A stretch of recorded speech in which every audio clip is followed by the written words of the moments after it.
A new season means a whole new bunch of weird combinations to try out in iRacing.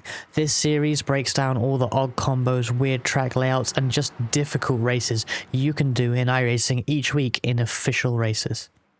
First up, we have the LMP3 and GT4 series at The Bend International Layout. This is the first outing for the new track, The Bend, which is a pretty interesting and unique track in Australia. Unfortunately, we're not on the full layout, the GT layout. This is the international layout, so it's a bit shorter track map on the screen right now. But nonetheless, it's an interesting new track, and this will be your first time to try it out in week 1 of the season. Next up, we have the Rallycross cars in Ringmeister. This is all 3 of the full power Rallycross cars, the Subaru, the Ford, and the Beetle. Not the light one, the proper one. Both versions of the Beetle, by the way, are included in your subscription, so you don't have to buy an extra car for this if you don't want to. The Beetle will do. And it's quite interesting, actually. This car handles pretty well in the slower speed corners, but then you get to a high speed corner and the lack of downforce on the high ride height, it just sort of gives up. But it's quite interesting to wheel it around the Nordschleife, and it should be a fun race. This is also in week 1 of the season. Next up, we have the NASCAR Truck Series and ARCA Series at Lime Rock Park. This is a real combo because both of these will be there in the same week in real life. But I think it's a very interesting combo. It's a narrow, tight road course, and if you put a wheel on the grass, you're often finding yourself sliding off because the grass is not where you want to be. And these are big cars. Both the ARCA and the truck are, big stock cars, right? So it's a bit of argy-bargy, it's a lot of fun. ARCA's been here before, I've raced ARCA here before. It's a very fun track to wheel these cars around. Challenging, but fun. Also in week 2 of the season, we have the Production Car Challenge and new Production Endurance Challenge that's just starting up this season at Monza combined with no chicanes. This is obviously asking for chaos at the best of times, but now if half an hour of PCC was not enough for you, you can now race for 2 hours in the Production Endurance Challenge. Bit different this particular championship, so this one will have a fuel limit on all the cars. So the 8.6 has a fuel limit of 55%, the MX-5 75%, the BMW M2 75% as well, and the Renault Clio 70%. So this forces either more pit stops or pit stops, because I think most of these cars they can do 2 hours. The 8.6 I know can, because we one-stopped the 4-hour Production Car Challenge event at the end of last year. So you will be making pit stops in the endurance, and you have the usual chaos of Monza combined and the oval to deal with, so enjoy. In week 3 of the season, the IndyCar Oval Fixed Series goes to Daytona. Obviously, this track is far too fast for this race car. It would be unbelievably unsafe if they were to race here in real life. However, we can do it in iRacing, and while it is absolutely ridiculous, it can be a lot of fun. But do not expect to get out of these cleanly often, at least. It's obviously very easy to end up in a very big wreck. Netcode tries its best, but does not succeed very well here, to be honest, because of the high speeds. So give people as much space as you can, but you're going to be 2 or 3 wide all the way around, so things are going to be difficult. I don't know how the updated IndyCar is going to affect this. Racing seems more packy on fixed setups so far in this week 13, so perhaps this will be an even more pack race style Daytona, more so than it already was, which sounds unbelievable. So we could be in for the most chaotic thing ever.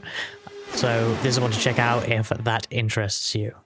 Participation will be high because it's Daytona, but another reason why is that a lot of NASCAR people may come over and do this as well, because also in week 3, the NASCAR Cup and Xfinity series, and therefore NIS as well, are at the Chicago Street Course. This is obviously a real combination. It's not weird necessarily, but it is a very intense combo. It's a tough road course, well, street course in this case, to race stock cars.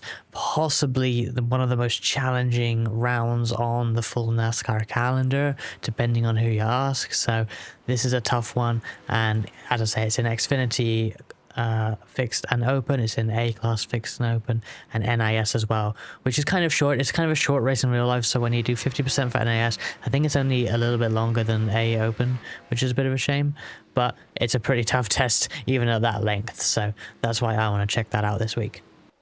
This one's one of my personal favorites of this video. The SRX series goes to Tsukuba, a road course.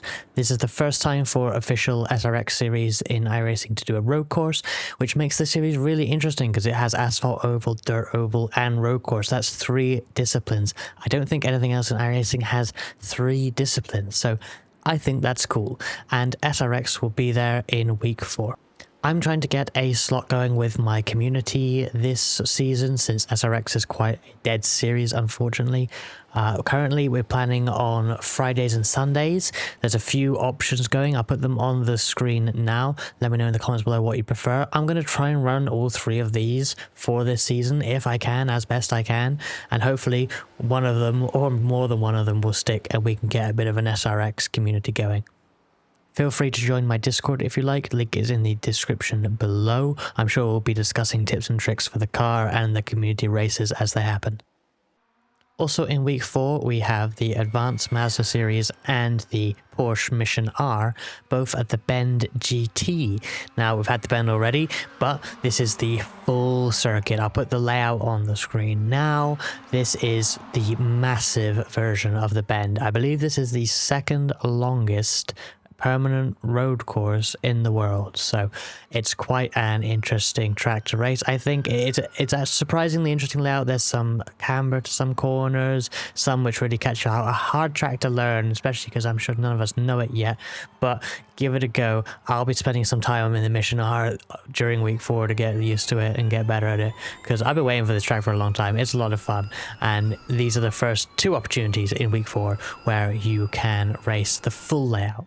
Now, Advanced Mazda should be going official fairly often, although I'm not sure how popular this track is going to be for that series. But Mission R is another kind of dead series in iRacing, but the community do have a few time slots that they try and make go official every week. It's not a lot of people that show up, but I have had official races in these time slots, so if you're able to show up to these time slots that I'm putting up on the screen now, then hopefully you should be able to get an official race in. It's quite fun in this car. I'm sure it's fun in the Mazda too, but it's quite fun in the Mission R, which I had to drive because it doesn't have AI for the video. I will be trying to do some of those in week 4. I'll also put a link to the Mission R community Discord in the description below if you're interested in racing these cars more often. That's all for this episode. Let me know in the comments below which of these you're going to be racing, or let me know if I've missed anything that should be on here. Catch you later.